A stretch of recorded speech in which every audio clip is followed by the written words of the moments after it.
done over the last 1 year, Mr. Speaker, the cost of living would be much lower, and some people will not be living in the houses they are living up on hills. I want to congratulate the County Assembly of Meru that whatever the outcome of today, they should not go home feeling that they did the wrong thing. They undertook their constitutional mandate. Mr. Speaker, today we are damned if we do, we are damned if we don't. Let me make it clear.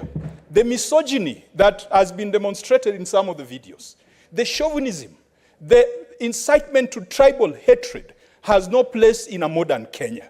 And Mr. Speaker, those are things that we should not be massaging.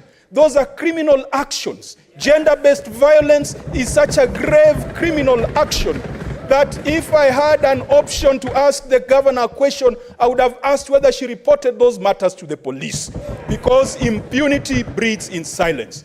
Mr. Speaker, from the submissions, it appears as if everybody in Meru is mad. We are in a season of madness in Meru. And that, Mr. Speaker, the only sane person in Meru today is the governor and the spouse. That is what has come out of the submissions. But, Mr. Speaker, could that be true?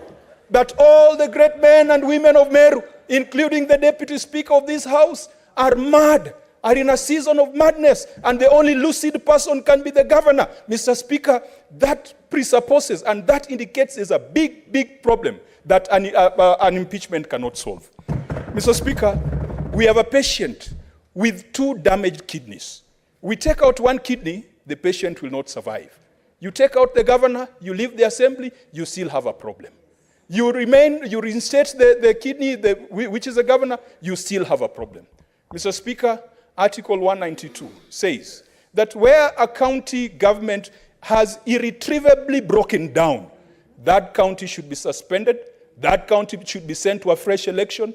And Mr. Speaker, even though we do not have the original jurisdiction on that, I want to encourage the citizens of Meru to call for a suspension of the county government, to send Governor Kawira Mwangaza back to the people, and to send the MCAs back to the people.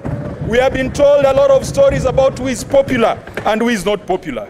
But finally, Mr. Speaker, let us not forget that in 2010, this nation discharged Nancy Baraza of a role as a Deputy Chief Justice of the Supreme Court of Kenya on very spurious allegations. But that has set a precedent. That has been part of our jurisprudence. If we were to go with that threshold, then Governor Kawira Mwangaza should go home.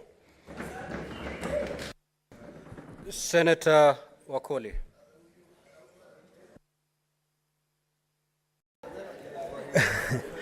Asante Mheshimiwa Spika. Nashukuru sana kwa nafasi